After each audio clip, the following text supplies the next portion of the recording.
Nicoletta. Today she will be presenting on reframing presentations from the ground up. Please help me welcome Nicoletta Pichardo. And what a presentation to start the presentation. We couldn't have planned this any better because that's just what you have to do sometimes, just roll with the punches, and you just never know what's going to happen when you're giving a presentation. So I want to ask you, when you're thinking about listening to presentations, have you noticed that there are some presenters, you can hear them, they're subject matter experts, they are known in their field, you know that they're really good, but you're in the presentation and you notice people drifting. You know, they're not really paying attention. And after the presentation, there isn't a lot of action, not a lot of change that's happened. And then sometimes you listen to a presenter and they're presenting on a topic that maybe they picked up at the water cooler or on a TEDx talk, but there's something magical. They stand up, they talk, they're engaging, people are nodding their heads, people are excited to be part of whatever is happening.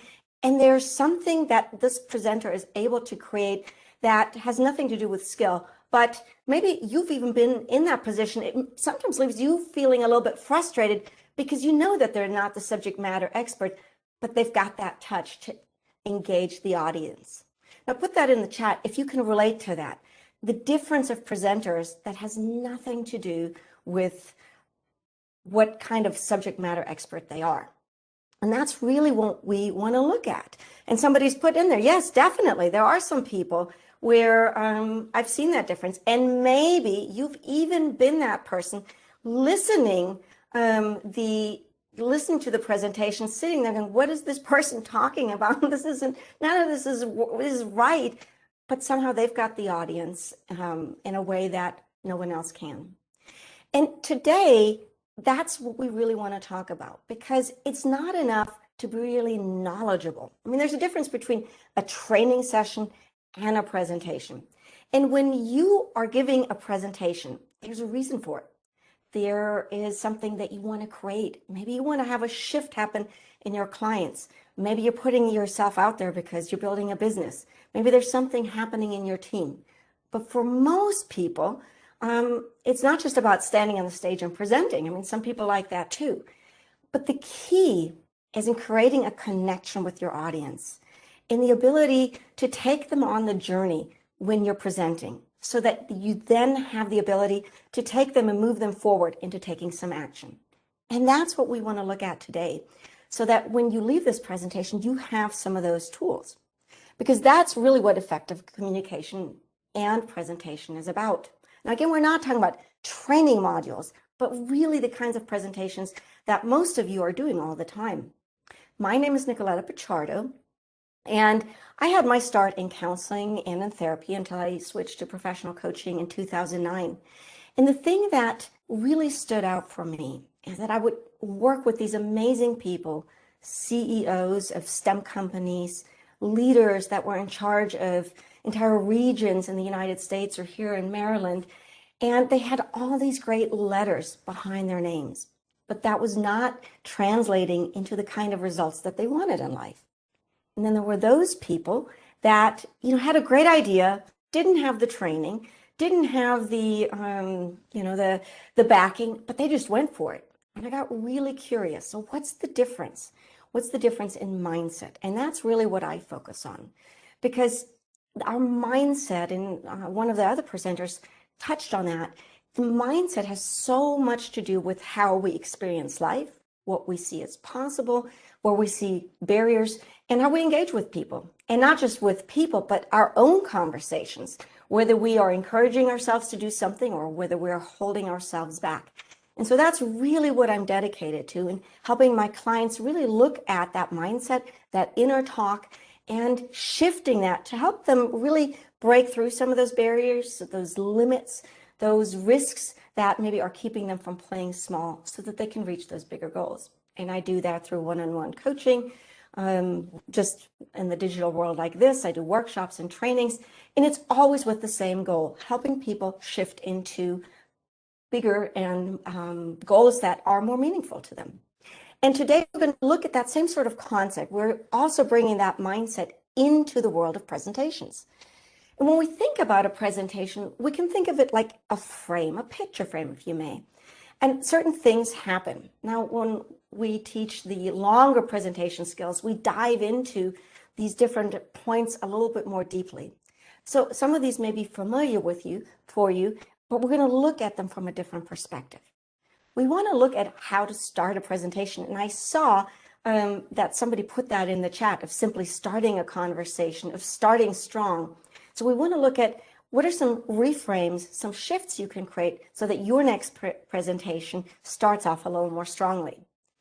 We also want to see how we can shift and reframe, becoming not the expert, but guiding your audience. As you are here, and I don't know all of you, but you're all experts. And we're not taking away from that, but we're taking a new perspective so that you can engage your audience more. We are also going to take a quick look at your PowerPoint slides or presentation slides, because that's become a real regular, especially now that we're in the digital world. And how can you end your presentation so it has a bit more of a punch to go from thank you to an actual call to action. And because we're spending so much time in the digital world, we also want to look at the technology, because that can help us or cause a lot of stress, as we just saw starting in. That can cause us a lot of stress. So let's look at starting strong, because this is key. This is really key. And one of the things when we talk about starting strong is really gaining some clarity of, when does a presentation even begin? And I'd love to hear from you in the chat. When does the presentation begin? When is that?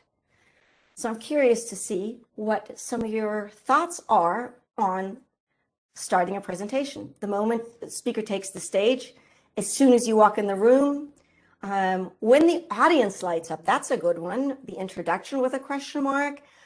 When you walk up to the podium, yes, that's a good one too.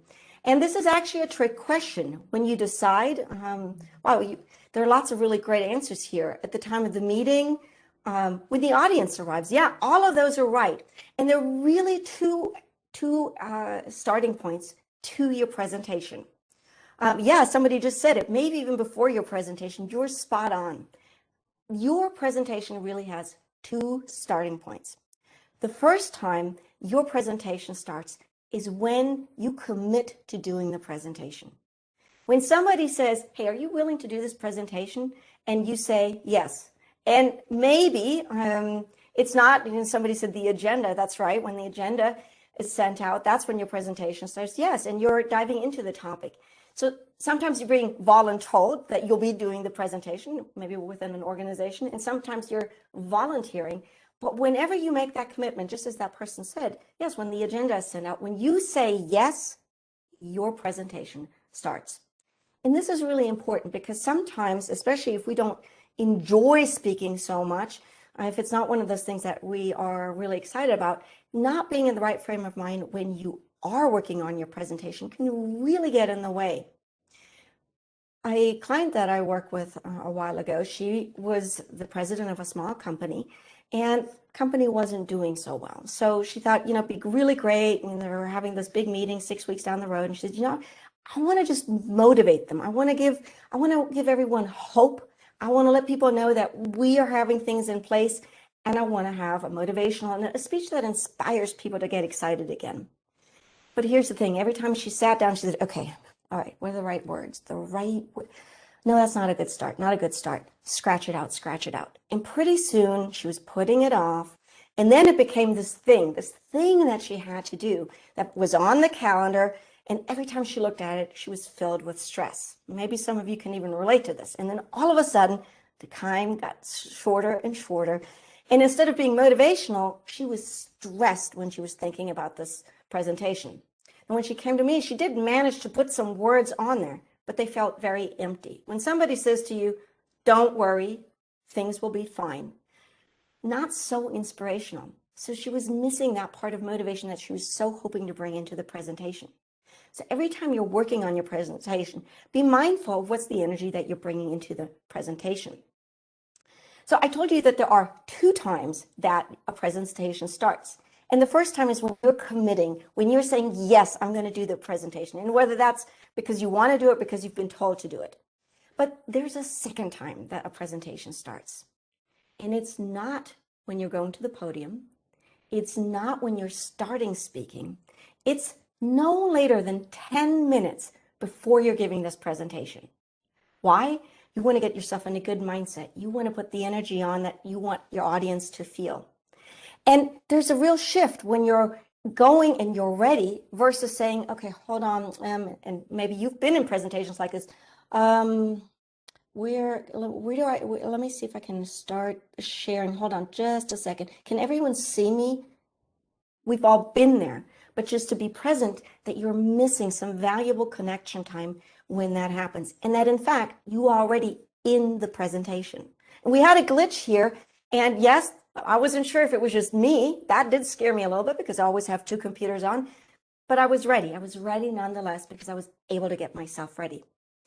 So at this point, I'm going to ask you to do something that people and presenters usually don't tell you to do. I want you to get out your phone, your mobile phone.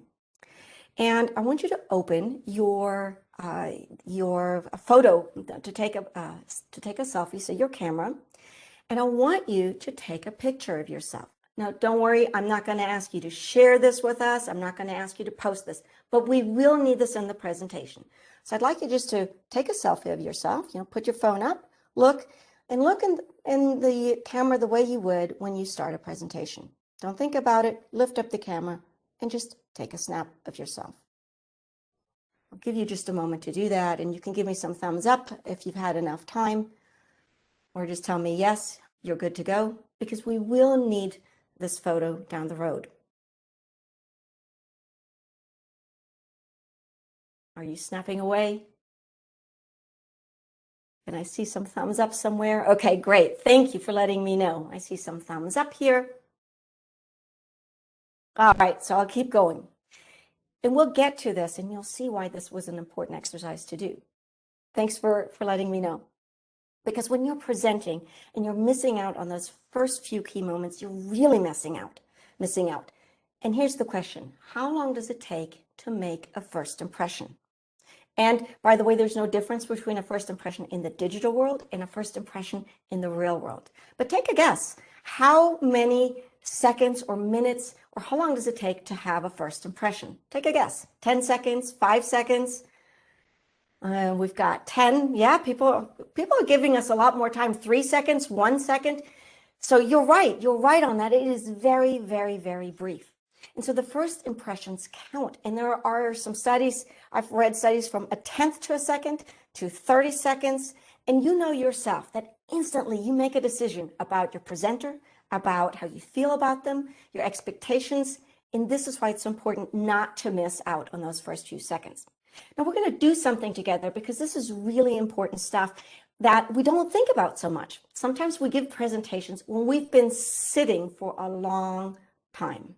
Now, if you're in a safe space to do this, please, I invite you to follow along. One time I did an exercise with a client and she said, oh, hold on, I was just at a stoplight, it's turning green. So by all means, if you're not in a safe place, but I'd like you to try the following. If you're in a safe place and you're sitting, I'd like for you just stand up. That's all I'd like for you to do, is to just stand up. And after you've stood up, just notice the alignment in your spine. Notice how maybe you're feeling just a little bit more energized. And I'd like you to just roll your shoulders gently and open up your arms like you're receiving applause from your audience. What does that feel like? Now, of course, if you're in the office and people are walking by, this is a really good exercise because it'll take you out of your comfort zone.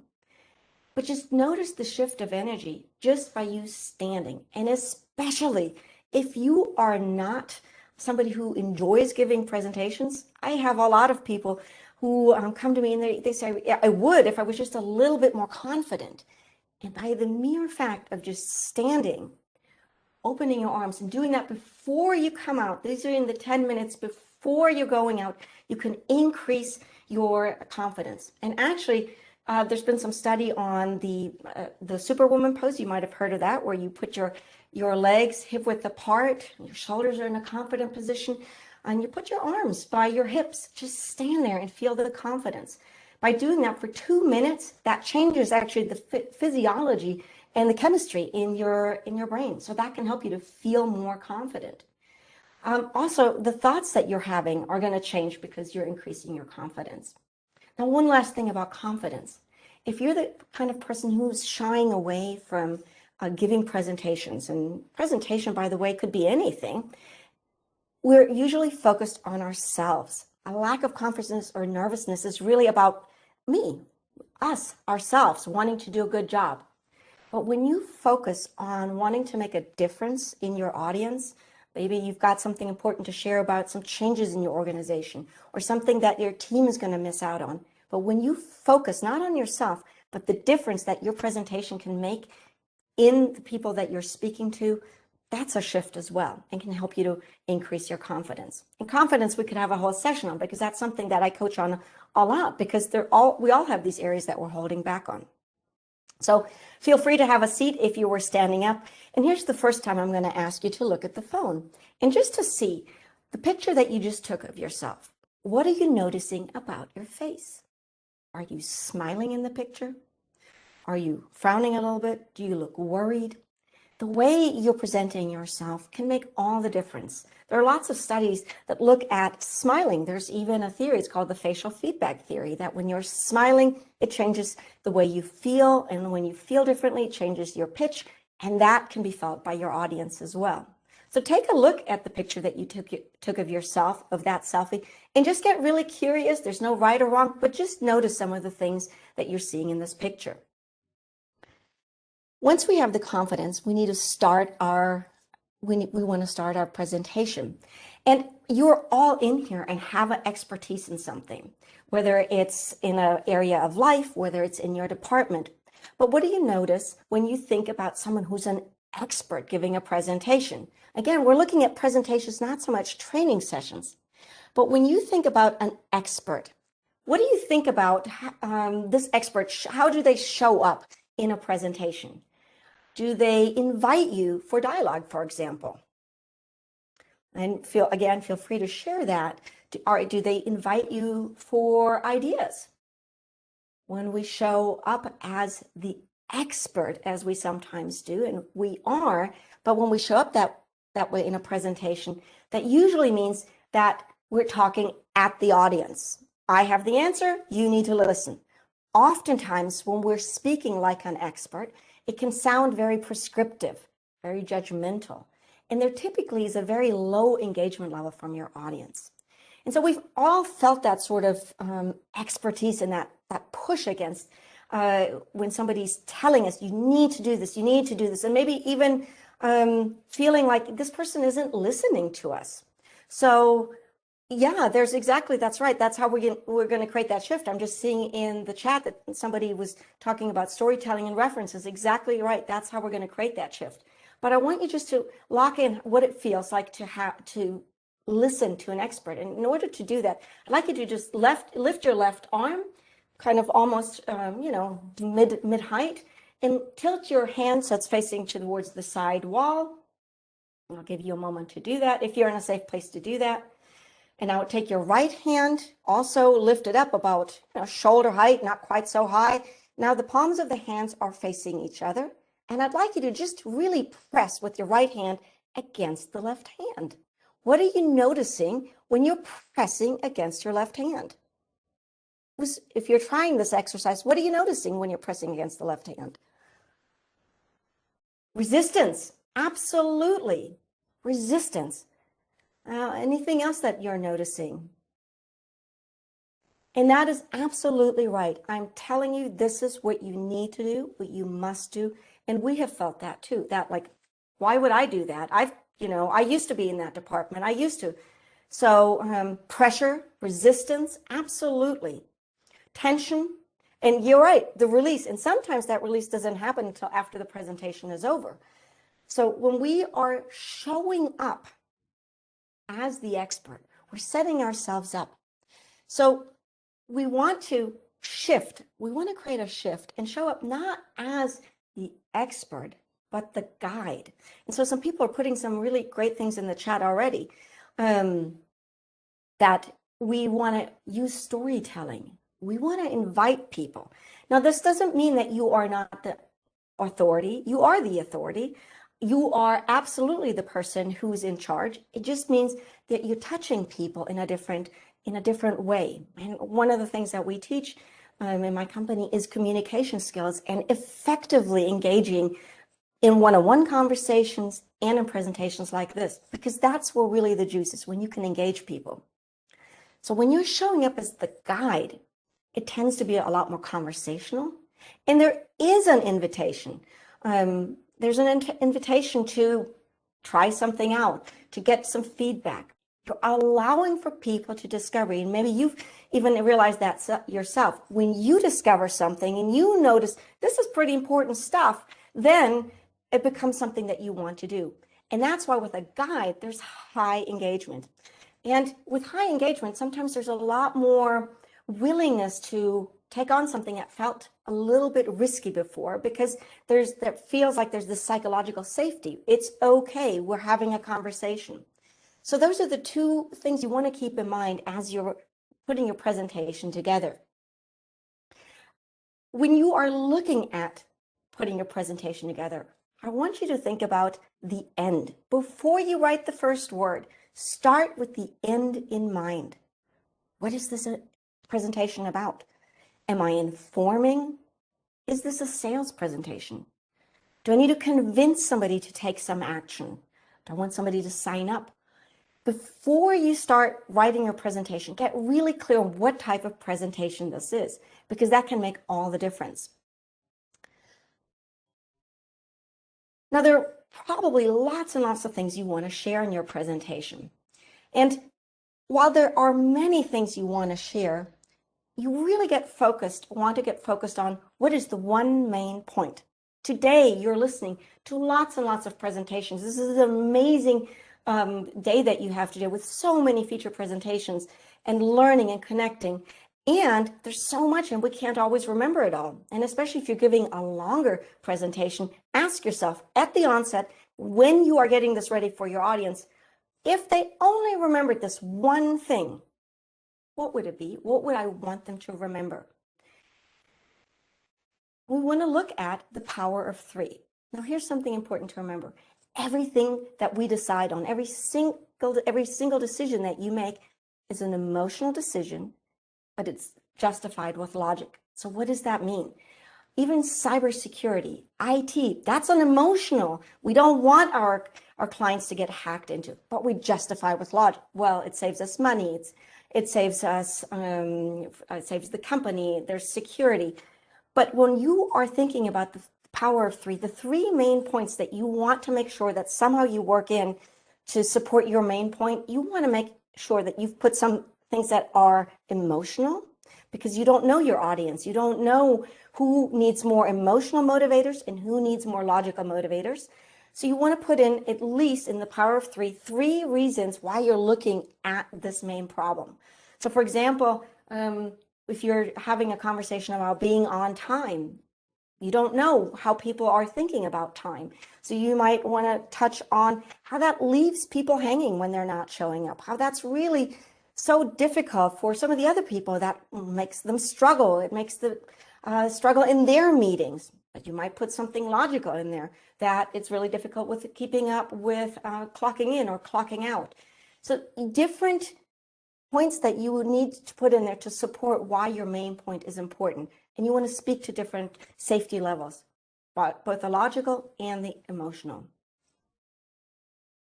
And you want to make sure that your presentation contains both a solution and the result. So if somebody has only, they've heard you speak, they get the main point, there's the power of three, we need to include a solution. Well, what's different when this time problem is solved? Give people a prospective future. When you get your certifications, how will life be different for you? What will you be able to take on? What are some of those things that you're not able to do now? And how will that impact your life? And again, make sure that you tailor this to your audience. But so often we forget to put in the solution, kind of the main thing, what's going to be different, and the results at the end. So when we think about having your presentation, here's something really important. Everything we've talked about is important. And I'm giving you kind of the overviews of them because each one of those we could spend a lot more time on. But here's something that's really key. What is your hook? What's the one thing that you want people to think about when they are thinking about your presentation? So sometimes we get so wrapped up in the content that we forget that we need to draw people in. And when you think about picking up your phone, what draws you into reading a particular news story? What draws you into reading a particular editorial? What catches your attention? And your presentation should do the same. Now, I worked with a woman. She was very deep in leadership with NASA, and she was really struggling.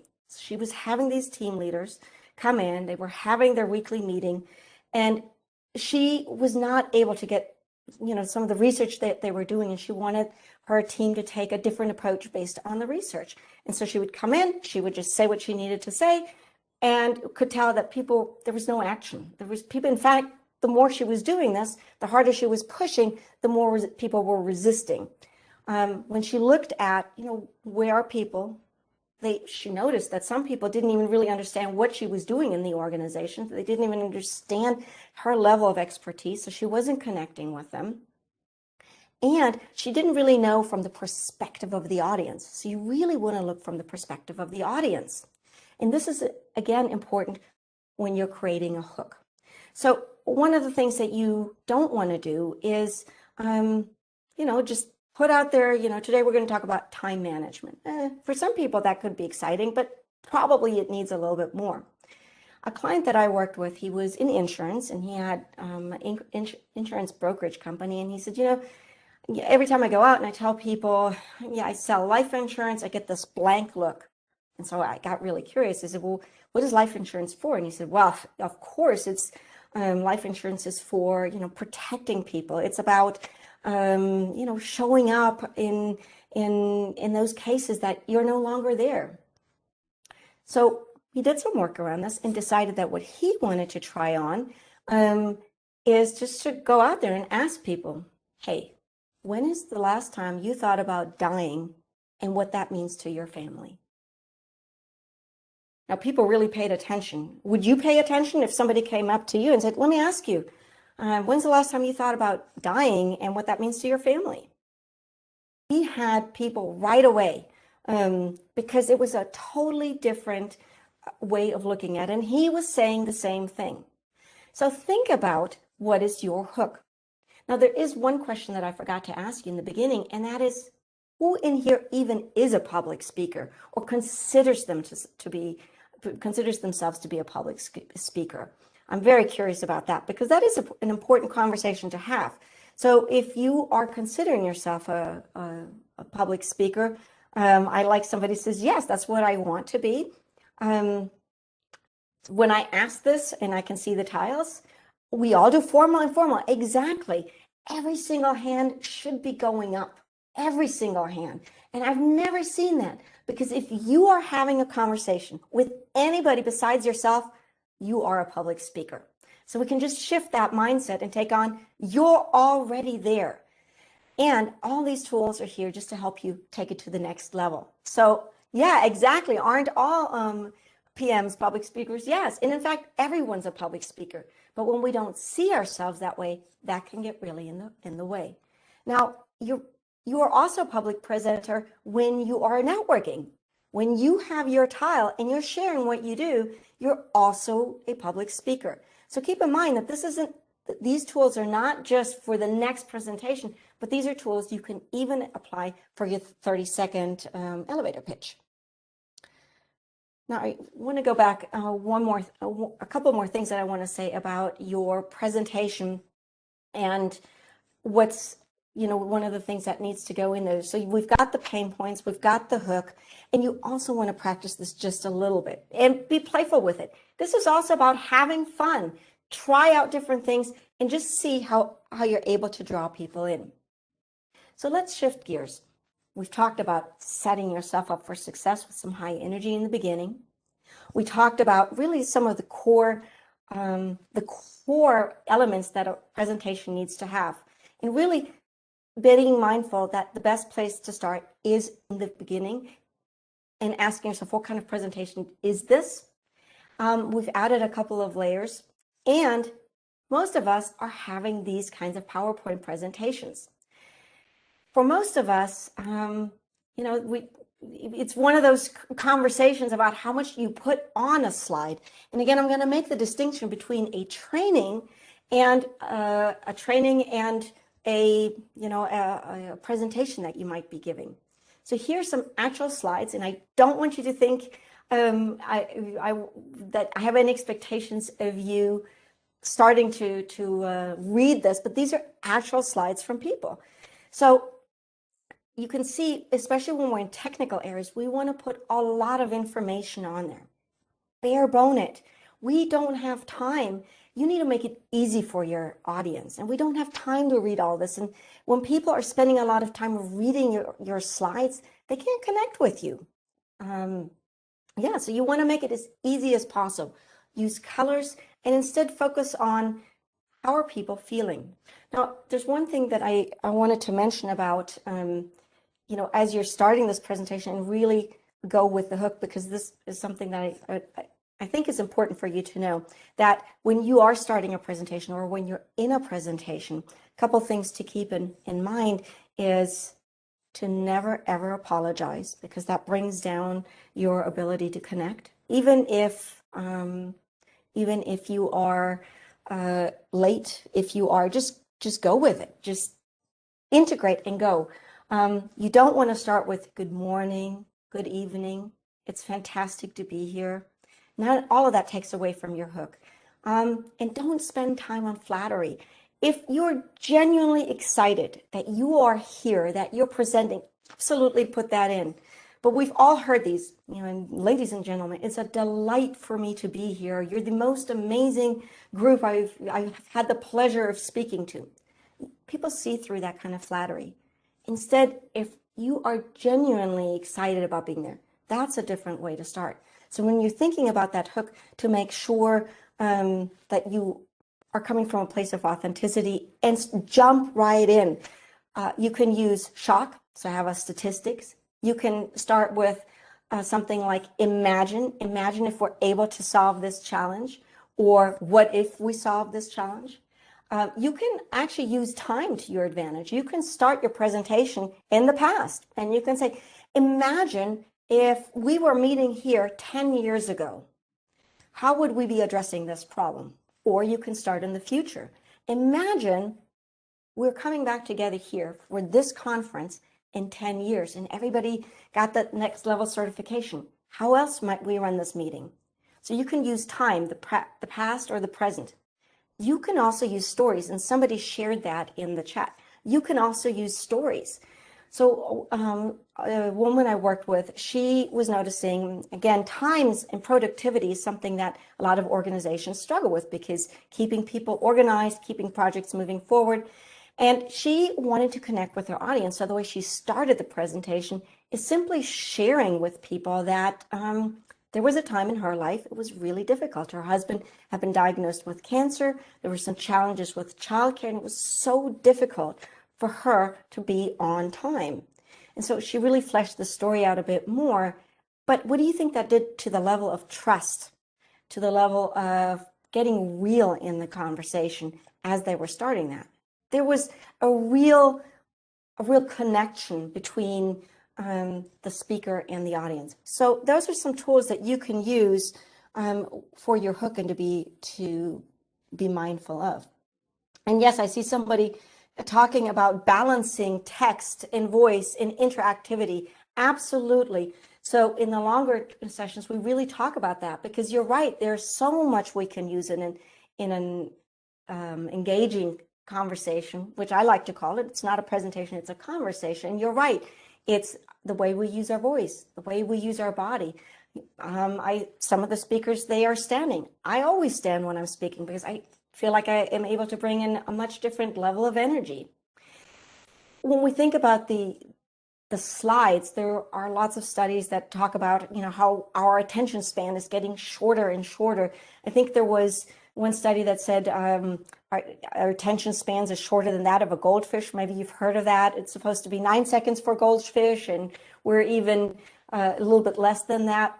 I don't know, depending on what study you read, but you do know that when you're sitting there and you're on the clock, you have projects to do, that it's so tempting to look at your phone, at the emails. So be mindful of that. And here's the other thing. Who knows how long a TEDx talk is? If you've seen a TEDx talk, how many minutes do you have for a TEDx talk? Who knows? How many minutes is a TEDx talk? 10 minutes? Okay. 12? 3 to 5? Okay. 6 minutes? Yeah. So there are some really short ones, and the TEDx talks, when they started, they were 18 minutes. Somebody said it's 16. And there's a reason for that. There's a reason that these kinds of talks were so short, really. It's just enough time to flesh it out. And there's just enough time to flesh out the ideas. It's enough time for people to get the main point and to stay engaged. And I'm seeing some great ideas using humor when you're giving a presentation, which is always fantastic. Not an area that I excel in, but it's great if you can bring in appropriate humor that really highlights. So one of the things that's always great is if you can find, even funny memes can lighten things up. So bringing in the humor is a really, really great way to kind of break things up and stay engaged. And improv, absolutely. Improv is one of those things that I think is fantastic and is a great way to practice your impromptu speaking and the way you're showing up. So there is a lot to it, and you're right, it's about finding that balance. So at the end of your presentation, you need to actually wrap things up. And one of the things that may be very tempting to say is just say, well, thank you. It's been a pleasure speaking here. Sometimes people start shuffling some papers, or they are, okay, well, thank you very much. And we take our microphones off, but this is it. You're wrapping up your presentation. This is the last moment you have with your audience. So make it count. Imagine you highlighting those last few things and then putting an emphasis on them, really bring them up as though you were speaking and had an exclamation point at every sentence. This isn't about yelling at your audience, but making sure, remember that main point that we talked about?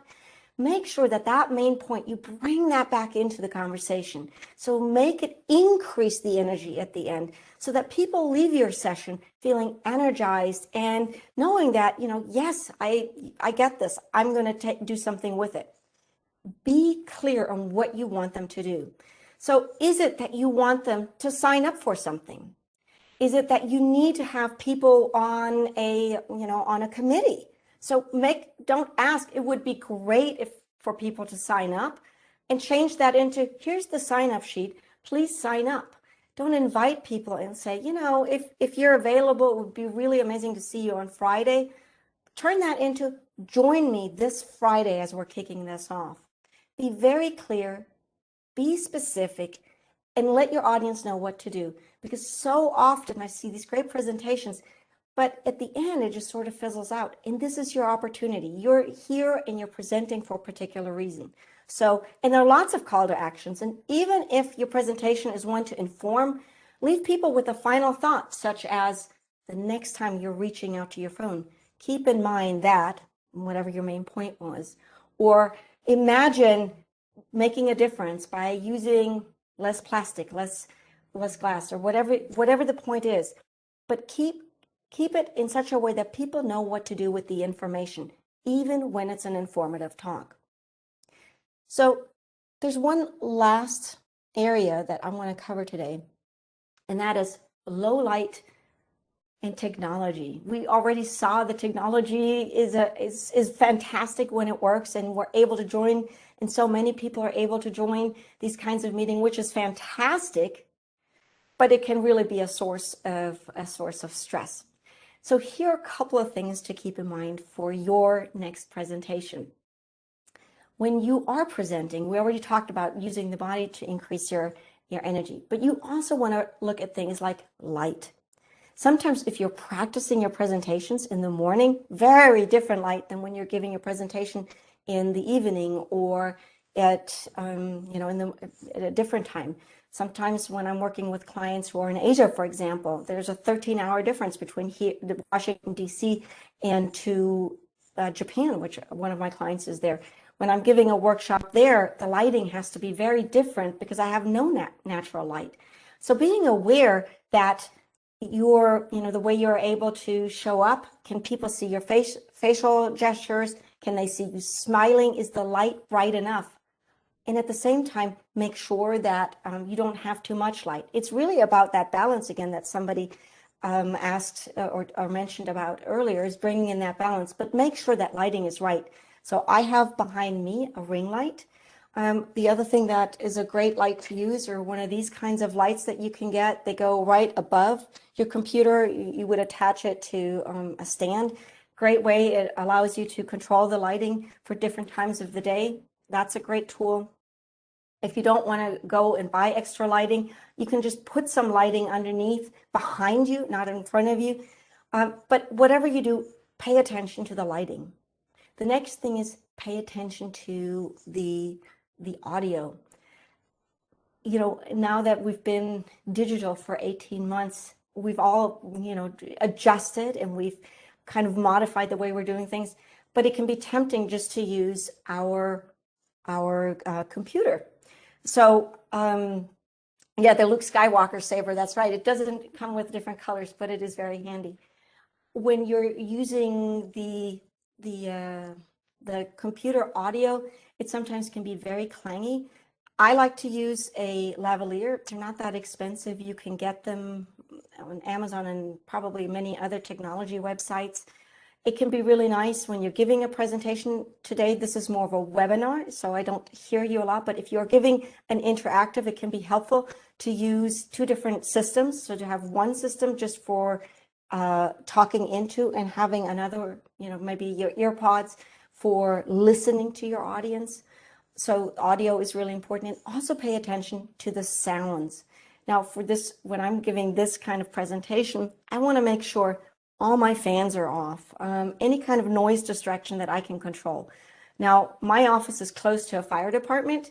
There have been times where I've had to just stop because they're moving out, and it feels like 10 cars are moving out, and I just have to stop because it's really a disturbance for the people who are on the other end. And so just pay attention to the audio. What could get in the way. I recently was on a call and somebody had a fan, which is understandable. It's summer. If you're in the DC area, it's hot outside, really blowing so hard it was difficult to hear. So make sure that you're mindful. What is your audience hearing, not just you? So that's, and there is a great question in the chat. What's a nice headset? So there are many different options for that. So I can talk to that if you're looking for one of the big ones, because there really are a lot of options. And the key is really to separate the audio from the hearing from the speaking. That's really the key. Backgrounds. Virtual backgrounds are great, and I can tell that they've gotten a lot better in the last years. We're learning more about virtual backgrounds. If you're not able to use, your virtual background because maybe your computer isn't good enough, on my computer it never looks right, it really takes away from your presentation if you're holding something up, and you've probably seen that. The presenter holds up a piece of paper and it disappears, and it's tricky to see, and the head isn't right. It's okay. We don't have to use. There are lots of other ways. Ecamm is great. There are other technologies that you can use to bring some things into your tile, but just think about, what does your tile say about you? Think about that every time you are showing up for a networking meeting, you're showing up for a meeting in general, to ask yourself, what am I showing to the world? What is it that I'm sharing? If you do want to have a background, a virtual background, and it's not working quite right, a good remedy might be to use a green screen. Green screens can really help with the virtual backgrounds. And if you're not able to use that, or that just doesn't work for you, really look at, is your background within alignment of what it is that you do? So for example, I had a client last year who was starting her own business, and she helps businesses with their processes. So she's very organized. But every time I saw her, she was in a home office, there were kids' things, toys. It was, that's the space that she had. It was super, super messy, super, super full. But that's what her clients were seeing. So think about, if you're giving a presentation, ask yourself, well, what am I saying in the presentation? And is my background, and this includes the networking, is my background reflecting something that I want my clients to know about me? So there's some really easy things to do. For example, if you want to bring some more warmth in, you might bring in something a little bit with color or put in some plants.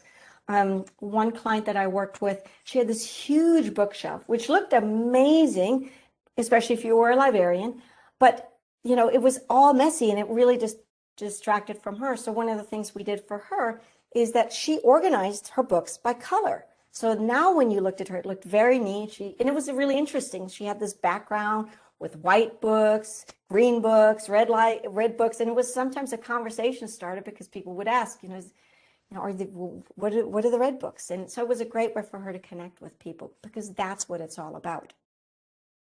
So those are some things to keep in mind when you're thinking about technology. Now, as we're wrapping up this conversation, we really had a conversation that took us on a journey from starting a presentation to the core body of the conversation. And as we're wrapping this up, I have a request or suggestion for you to lift your phone one more time for two reasons. One time is to take a picture, connect with me. There is a worksheet that I'm happy to email out to anyone that connects me that really walks you through the different steps of building your next presentation. And for you to, as we're rounding it off, to look at your picture that you took of yourself one more time to really see what was in the background, what stands out for you based on the knowledge that you have just gained in the last 50 minutes or so.